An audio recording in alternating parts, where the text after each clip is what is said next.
Welcome to Agri-Pulse Newsmakers, where we aim to take you to the heart of ag policy. I'm your host, Lydia Johnson. Our guest this week is Minnesota Congresswoman Angie Craig, the ranking member on the House Ag Committee. She joins the show to discuss the newly unveiled farm aid package, trade, and year-round E15. But first, here are this week's headlines. President Donald Trump published an executive order directing officials to investigate if anti-competitive behavior is contributing to higher costs. The executive order directs the Department of Justice and Federal Trade Commission to each stand up a food supply chain security task force. The probe will also examine if foreign companies' participation in supply chains of food-related industries poses national security risks. The task force has 180 days to examine the issue and brief congressional leaders and committees on the progress. Over 100 witnesses representing industries across the U.S. economy recently testified on the value of the U.S.-Mexico-Canada trade agreement.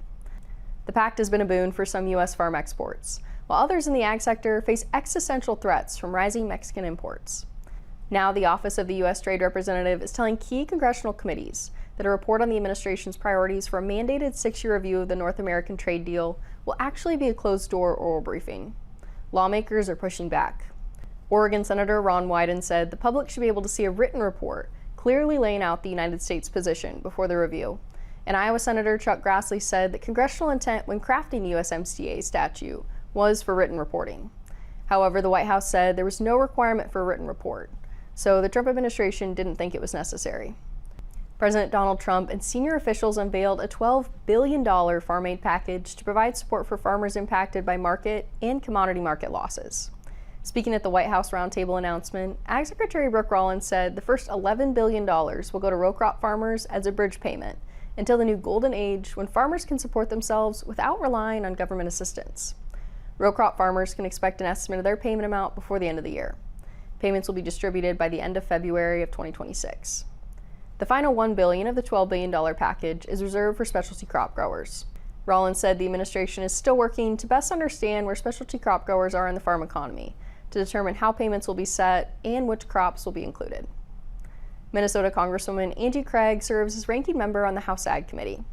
To begin our conversation, I asked what her initial reaction was to the farm aid package. Look, we've been saying from the start that we need assistance for family farmers as a result of the president's trade war. It's really been incredibly difficult out there for row crop producers for sure. But this aid package itself, it's just not enough. I mean, Senator Bozeman has already said that we're going to have to do more.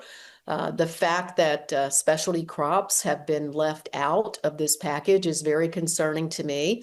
And candidly, you know, it's $11 billion to row crop, $1 billion in sort of undefined money. That's $12 billion total when somehow we could find $40 billion to send to Argentina. So it's not adequate. And the truth is, we're going to be right back where we are today this time next year, unless the president and the administration actually changes its trade policy. So this isn't really what my farmers want in Minnesota. You all know they've been devastated by the export markets to China for soybeans completely drying up. And what the administration has done with China is just too little, too late. It's tough out there in farm country, and this aid package does not meet the moment. Yeah, and you mentioned, I'd like to talk about the specialty crop growers in particular. I mean, you mentioned they just have about $1 billion of that package earmarked for them. And you mentioned Senator Bozeman has already talked about this second aid package. But, you know, I'm curious, how should that second aid package be developed to better accommodate those specialty crop growers? I mean, how broad should it be? And, you know, which types of operations should receive aid in that? Well, that's why the administration needs to come to Congress, because then we can sit down across the aisle and have those discussions. To just completely leave specialty crop growers who've been hurt out of the package. Look, the Farm Bureau has even said that family farmers have lost $30 billion this year already in revenue because of the lack of markets, and that's on top of $12 billion in increased production costs. So what the administration is giving barely covers the actual increased costs, the input costs that have gone up. across our country. So that's why we need to come to Congress. That's why we need to have a robust discussion. And frankly, look, I mean, you think about the administration has called this a bridge.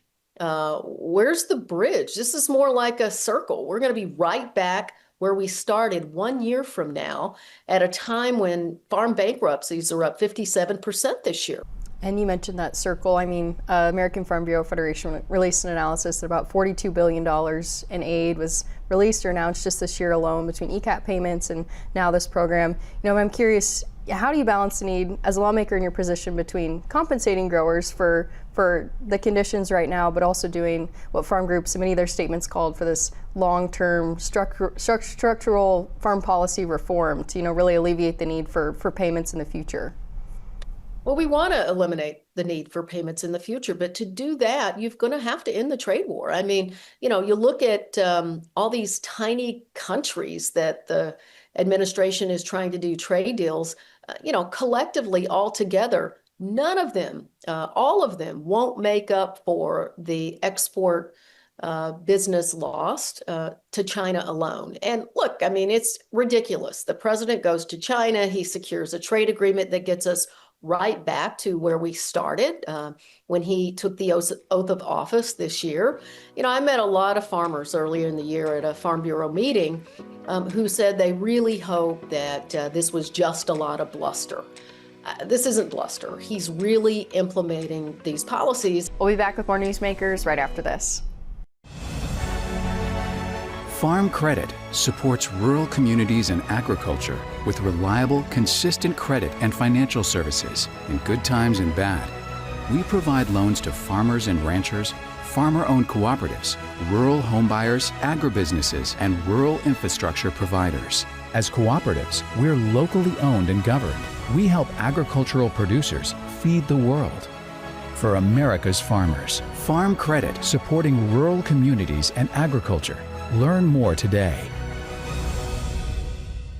I think some of sustainability to farmers just comes second nature. If you asked a farmer, are you sustainable? They'd probably look at you maybe a little funny and say, I don't think I'm doing anything that special, but it really is just what they do. We're all farmers, and our goal is taking the best care of our land, our cattle, our natural resources. This is my sustainability story.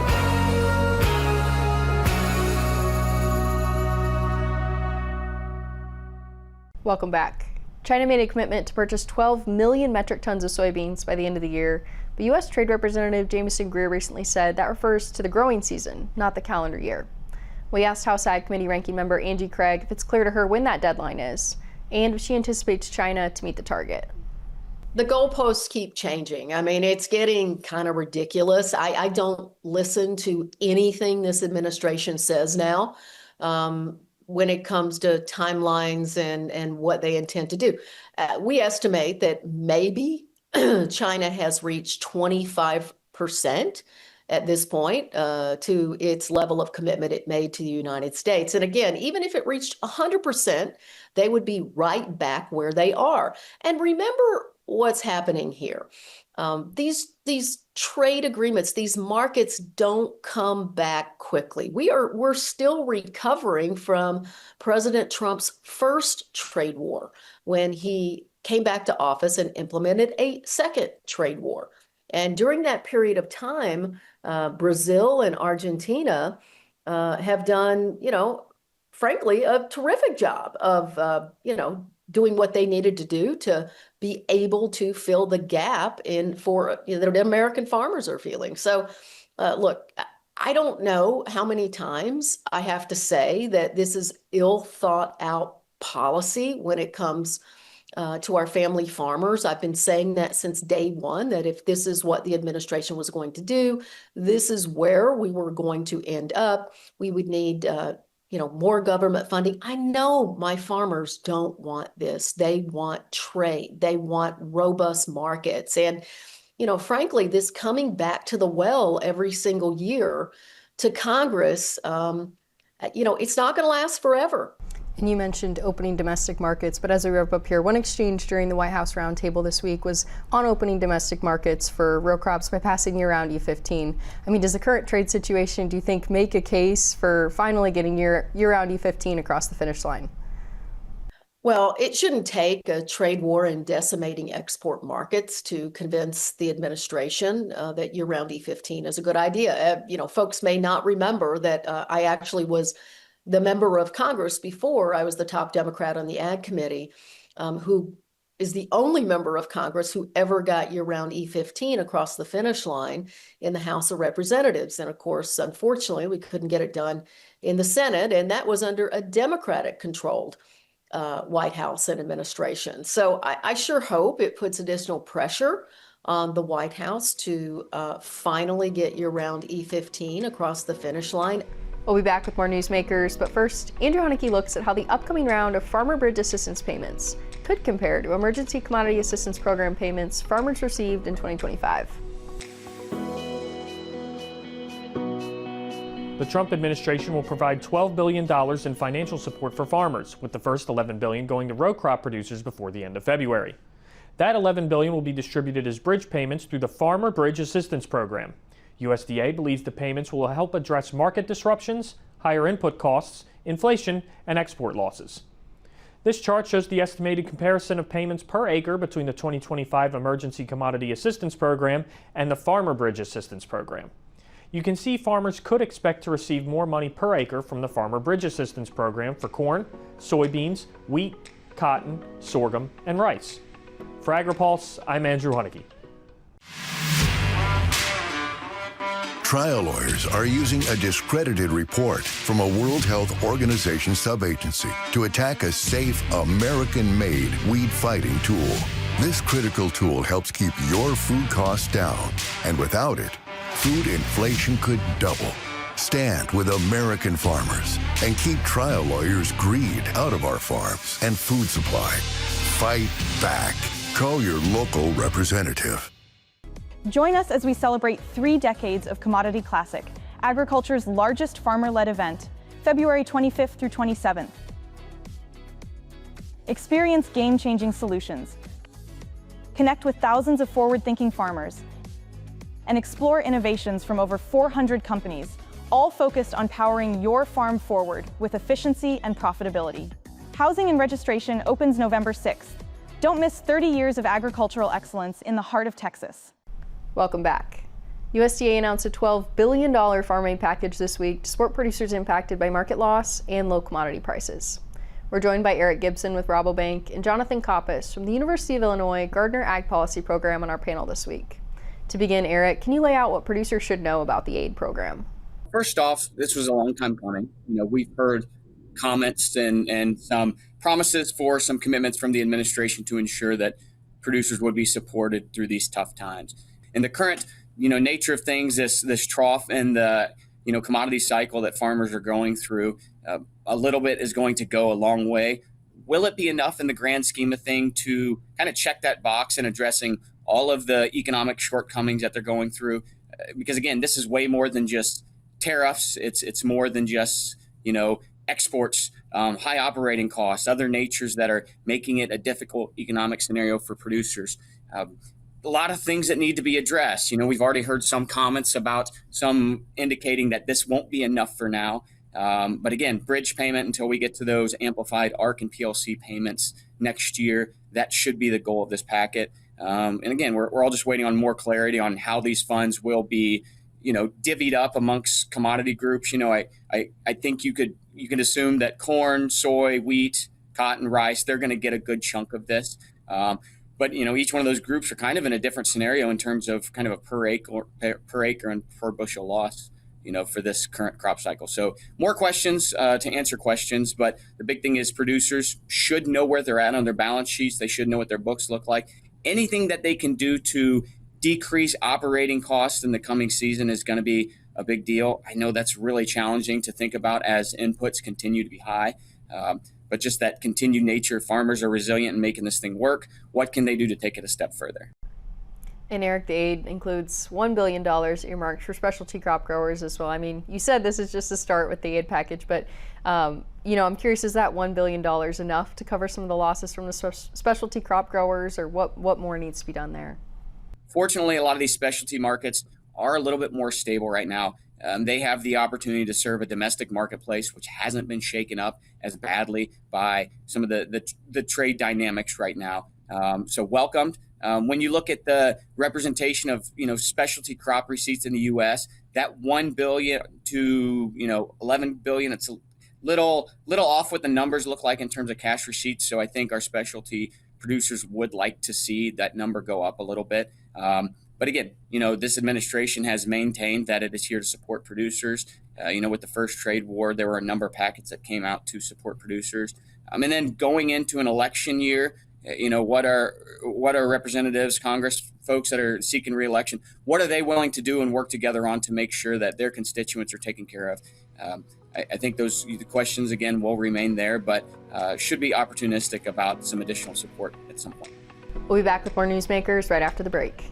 I think some of sustainability to farmers just comes second nature. If you asked a farmer, are you sustainable? They'd probably look at you maybe a little funny and say, I don't think I'm doing anything that special, but it really is just what they do.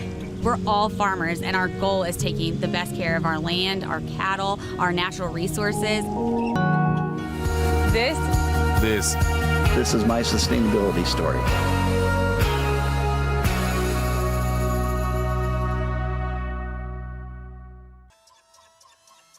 Regenerative poultry production is a process by which nature can actually recapture and restore the energy that is being taken out of a space. Farm Credit helped Rahi build his dream of regenerative poultry farming and encouraging fellow immigrants to find community in agriculture. Nothing beats a farm. I'm just pursuing happiness. Learn more at farmcredit.com/beginning. The recently announced Farmer Bridge Assistance Program is the second round of farm economic assistance announced this year, totaling $42 billion in 2025 alone. We asked Jonathan Koppas with the Gardner Agriculture Policy Program at the University of Illinois if the payments are enough to support farmers financing the next growing season, or if he expects farm bankruptcies to rise. This just gives me a whole lot of concern. I think we're actually seeing these payments probably make everything worse over time. And I don't disagree with what Eric said. Farmers are obviously hitting some rough patches, and the trade and tariff conflicts are complicating everything further, particularly the back and forth. One day we have one announcement versus another.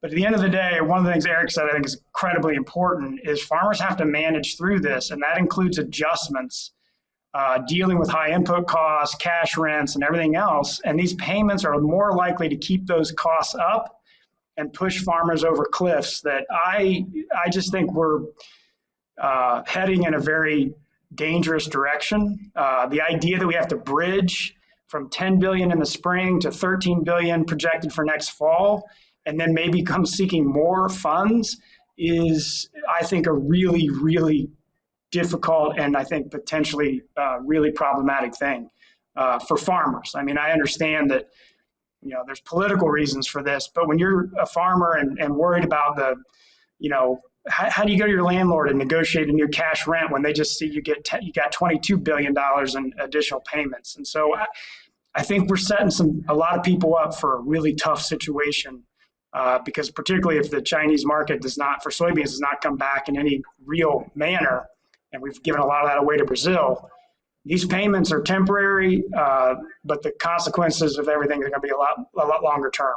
Final question I'll give to both of you, but Eric, if you'd like to start. I mean, congressional leaders are saying they're looking at this second aid package in early 2026, but some farm groups are, in their statements to the aid package released this week are saying, really we need these long-term structural farm policy changes to stop the reliance on these payments. So I'm curious, when you look at the farm economy, is this second round of payments needed? And second, what should be done to really make these longer term corrections? Yeah, and Jonathan hit the nail on the head perfectly with this. This is deemed a bridge payment. I would say it's a bridge to another bridge regarding what other programs could come out. And again, challenging to say, but we keep hearing the word Band-Aid. Band-Aids are all fine and dandy if they're short term. But the problem is when we remove that Band-Aid to put another one on, the wound's bigger and deeper. And just like Jonathan indicated, our operating costs are staying high, land costs are staying high. Not only is Brazil expanding 2-3 million acres a year, but their operating cost is about 10% less than what a farmer in Iowa would be producing soybeans for. So there's a lot of things that we need to consider here. And then you look at the grand scheme of things, and beyond Brazil, we have footprint expansion. We have innovation where yields and production are just boosting all over the place. From the demand side of it, if you bring up China, you talk about their hog inventory, they're more efficient on their feedstuff side of things. So virtually the entire supply chain, it's changing, it's evolving, it's improving. So what does that mean for the U.S. producer? Well, that means more dynamics that they have to try to understand and account for. New markets are a definite need. From my perspective, I wish we could do a better job of addressing the best market here in the U.S. We have the best consumers of goods. If there are a way that we can alternate crops, I know that's very challenging because of disease pressure, labor, climate, things like that. But if farmers, we have to figure out a way to reevaluate this. And a lot more soybeans, a lot more corn's coming down the pipeline globally. So again, looking at that legacy thing, what's it going to look like for your sons, your daughters, your relatives that are going to take over, the neighbor down the road who has ambitions to be a farmer? What's the picture look like for them? And again, we don't need any more bridges to bridges. We need long-term solutions. And what that is remains a question. And Jonathan, I want to get your thoughts as well. I mean, if there was a silver bullet, it would be done. But, what should be done to make these long-term corrections in farm policy? And is a second round of payments really needed in 2026? Yeah, I mean, what Eric just said just amplifies my concerns even further. Bridges to payments to bridges to payments. I think your question is the question that honestly everybody involved in this needs to be asking and working on, not just running around asking for more payments. I think we have got to, and Eric, I think, laid this out. What does this look like? If Brazil's over 120 million acres of soybeans, what does this look like? What does the American agricultural footprint look like? How do we help farmers make adjustments? And the other thing he said that just really concerns me is our younger generation, our early stage farmers. They're the ones that are going to get really hit in this, and they're the ones that are likely to get driven out first, and it's going to be harder to get in. And so I think we have to step back and look. I feel for farmers on this, and I feel even for some of the groups that work on this. We've put them in a position, right, where the only answer that is out there is to go in and ask for more payments, and I'm afraid this is not even Band-Aids. This is like an addiction type territory where the last amount wasn't enough. We need more. Now we need more. Now we need more. And eventually we are going to have to wake up and accept the tough reality and get policy in line with what that tough reality looks like now. We'll be back with a look at the week ahead. But first, Parker Litterick looks at projected agriculture risk coverage and price loss coverage payment rates. And this week's Map It Out.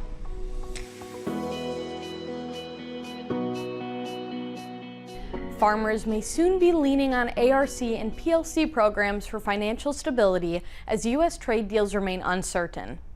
Both programs saw changes in the One Big Beautiful Bill Act, which increased not only the likelihood of payments, but also the size of payments. USDA now projects the safety net programs to deliver more than $13.5 billion to farmers next year. This map from FarmDoc Daily shows projected ARC and PLC payment rates by county across the U.S. for major commodities including corn, soybeans, seed cotton, grain sorghum, long grain rice, and peanuts. Farmers with cotton, rice, and peanut-based acreage are in line for the biggest boost, with projected subsidies topping $86 per base acre. For Agri-Pulse, I'm Parker Litterick. Trial lawyers are using a discredited report from a World Health Organization subagency to attack a safe, American-made weed-fighting tool. This critical tool helps keep your food costs down, and without it, food inflation could double.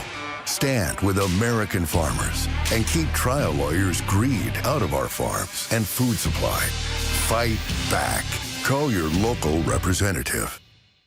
Join us as we celebrate 3 decades of Commodity Classic, agriculture's largest farmer-led event, February 25th through 27th. Experience game-changing solutions. Connect with thousands of forward-thinking farmers and explore innovations from over 400 companies, all focused on powering your farm forward with efficiency and profitability. Housing and registration opens November 6th. Don't miss 30 years of agricultural excellence in the heart of Texas. Thanks for joining us for another episode of Agri-Pulse Newsmakers. Both the House and Senate will be in session next week for the final few days before the end of the year. Tune in next week and check our website anytime for the latest developments on all things food, farm, and fuel policy. Plus, check our YouTube channel for a special video series on the future of ag technology. For Agri-Pulse, I'm Lydia Johnson. Thanks for watching. Newsmakers is a production of Agri-Pulse Communications. You can also find our new content on YouTube and wherever you get your podcasts. And don't forget to follow Agri-Pulse and our correspondents on social media to get breaking news and more. For agriculture, trade, food, environment, and regulatory news, your source is agripulse.com.